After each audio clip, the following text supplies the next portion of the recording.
Hey guys, what's going on? Today we got the medieval white tower from LesDiy. It's got 1,213 pieces, and it says tower, but to me it looks more like a little keep for a lord, so that's pretty cool. Not much going on the box art. It's pretty much just white with the actual illustration of the tower here on the front. So let's go ahead and open this up, and inside we get just a bag of parts right here and our QR code instructions. So let's get building.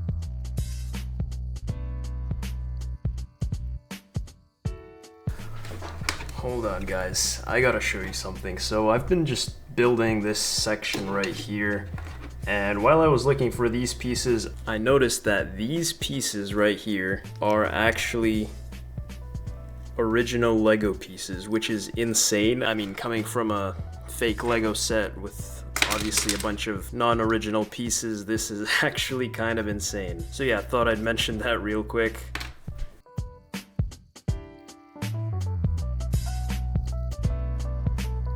Alright guys, so now let's get into the review of the medieval white tower set, and you can see right off the bat that it has a very unique color scheme. It's not every day you see a castle build in white, and you may be wondering why it is white. Well, that is because sometimes they used to whitewash certain buildings. You'd mostly see it on important buildings like churches or keeps. The main reason was to prevent weathering and damage to the walls. But obviously, as time went on, the white would wear out, which is why most of the castles you see today are in that gray color scheme. And I've also went ahead and made some custom minifigs to go along with this build.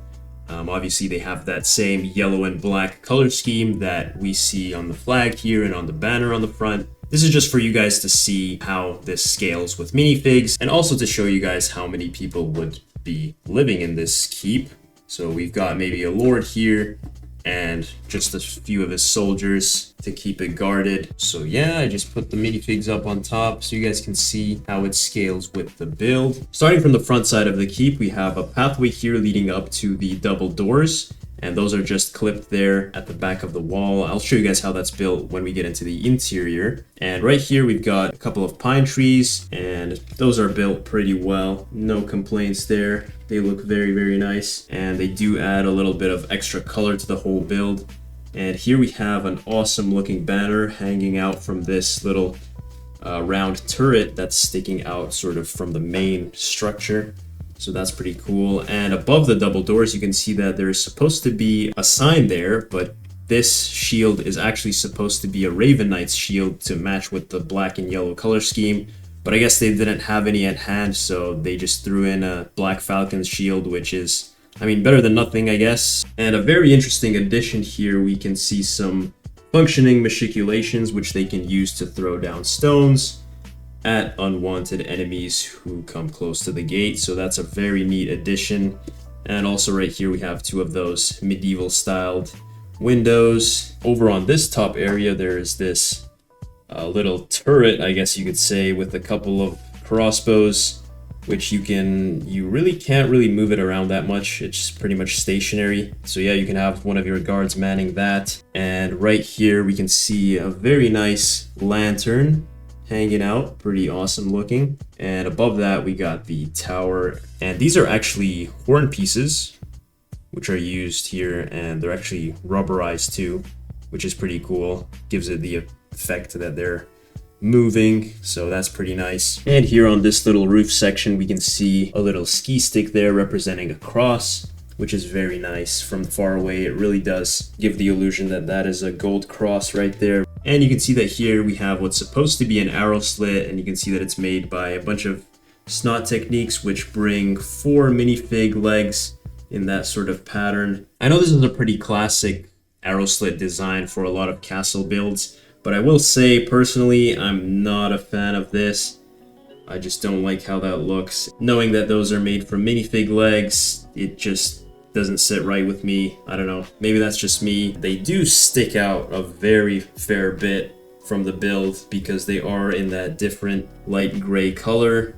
So yeah, I mean, I'd say that's my only gripe about the exterior here. And here we have a pretty cool little branch build, actually. That's right, that's not a tree, it's just coming out from a rock, which is pretty unique, I guess. I love the colors used there. I mean, they could have just went with the regular green, but they chose to go the extra mile and throw in some vibrant colors here. And I also love this little protruding section here. It's got a pretty awesome color scheme there too. And again, we see that ski piece used on the top of the roof there. And coming around to the back side of the keep, and here we have another cool looking tree. And built into the wall there, you can see that there is a shrine with a statue of a raven. So this keep is actually supposed to be for the yellow and black Lego Raven Knights. So that's pretty cool. They got the signature statue right there, so they can come up here and, I guess, ask the Raven to give them good luck on the battlefield. So that's pretty nice. And just above that, we have that same arrow slit window over there, and a few more medieval styled windows with these little window shutters too. And here we have obviously this section right here, which is supposed to be the bedroom of the lord or duke or whoever would reside in this little keep. So that's pretty nice. Turning it around to the last side that we haven't looked at. Not much really going on here. There's not much flooring here going on to look at.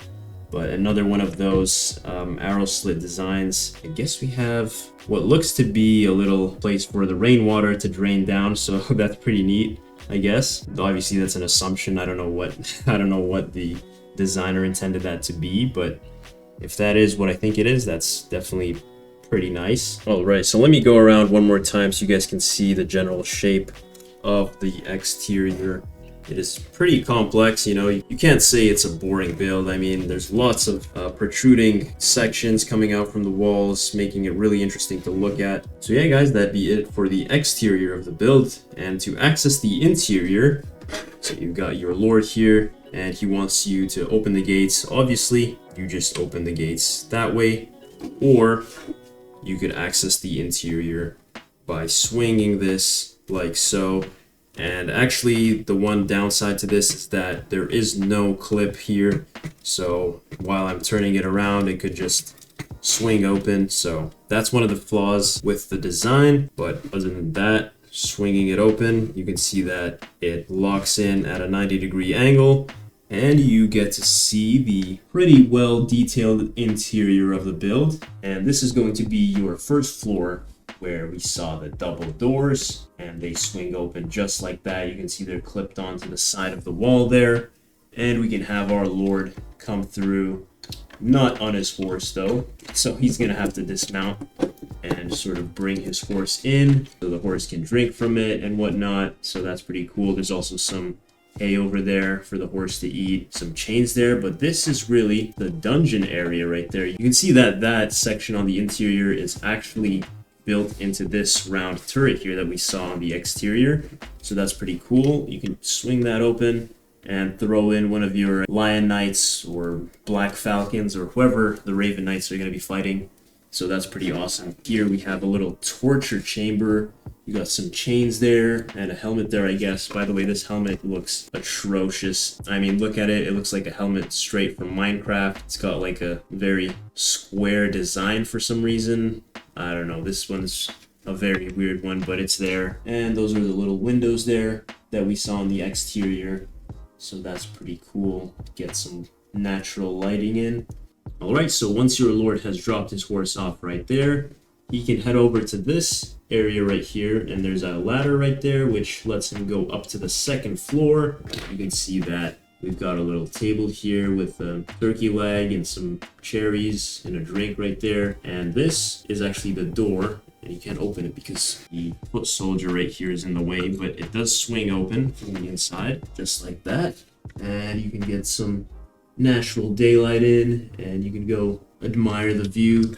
So that's pretty cool. And this is obviously supposed to be attached, so I guess he can go up to his throne room right here. And right in the center, we have the actual throne, which we can seat our Lord right there on the studs in the center. And right there in the corner, you can see that that is where the two arrow slit windows are. And I gotta say, they don't look the best from the back because obviously you got those holes there from the minifig legs. So that's another downside of that design. And on the right there, we have a candle and a couple of cheese slopes, which is supposed to represent a book. And I'm assuming that that book right there is supposed to be the rule of law of his town or whatnot. So he could have some peasants come in here and he could basically decide on whether he wants to throw them in the dungeon for what they did or release them. So that's a pretty nice storytelling aspect of this build. Actually, from the second floor, there's no real way to get up to the third rooftop right here, which is a bit of a shame because they really could have just added another ladder here and an opening here. But I guess they didn't because they would be blocking this arrow slit. So yeah, no opening there for the third rooftop floor, I guess you could say. But let's just say our Lord has had a very busy day today, so he wants to go sleep. He makes his way up here somehow, and he could go into his room right here, bring it around this side, and you'll notice that this right here is actually made of bricks, but this right here is actually using snot pieces, so you could take it out and that reveals the interior of his room. And I guess you could rip this roof off if you wanted to, just to let some more light in. Not a whole lot going on in there, just his bed, of course. Actually, I gotta show you guys what's in this section right here. And here we basically have a little weapon storage area for your guard who is gonna be looking out for you while you sleep. So that's pretty cool. And you can see that there's actually a barrel there with a couple of these bolts, which they can use to load on top here and fire at the enemy if they come close. So that's pretty cool. So yeah, your Lord can go through here and into his room right there. So that's very nice. And he can have a good night's sleep. You see, he's just got a little table there with a candle. So yeah, I mean, they did a very good job in packing a lot of interior space for what it is, really. I mean, it's really a tiny looking keep. It's not the biggest thing in the world, but it packs a lot of interior here, which is very, very good to see. Sort of reminds me of the Lion Knight's castle, actually. And while the castle is extended, it's pretty safe to say that you could also display it this way and not really take away from the look of the exterior too much. So that's very, very nice. Yeah, no real complaints. Honestly, this is a pretty spot on set. For the ratings of this castle, I will say it is pretty much perfect. For the exterior, I will say it would be a 9 out of 10 for me. Would have been a 10 out of 10 if they hadn't used these arrow slits right here, which I've already mentioned I'm not a big fan of. Other than that, really, I see no real gripe. I mean, the colors are just vibrant, they're there. It's a very, very nice looking set if you want to display it on a shelf or something like that. And for the interior, of course, I was very surprised when building this by how much they could incorporate in this interior. I mean, you got the double doors, you got the little dungeon there, you got the torture area or the place for your horse, you got the little throne room, and of course where the Lord sleeps, his bedroom. Very, very well done. I would honestly give this a 10 out of 10 for the interior. For historical accuracy, obviously this isn't supposed to be a historically accurate build. You know, you've got this shrine here, which is, you could argue that that is a very pagan and non-Christian symbol, given the fact that they have the cross here, obviously, on the rooftops.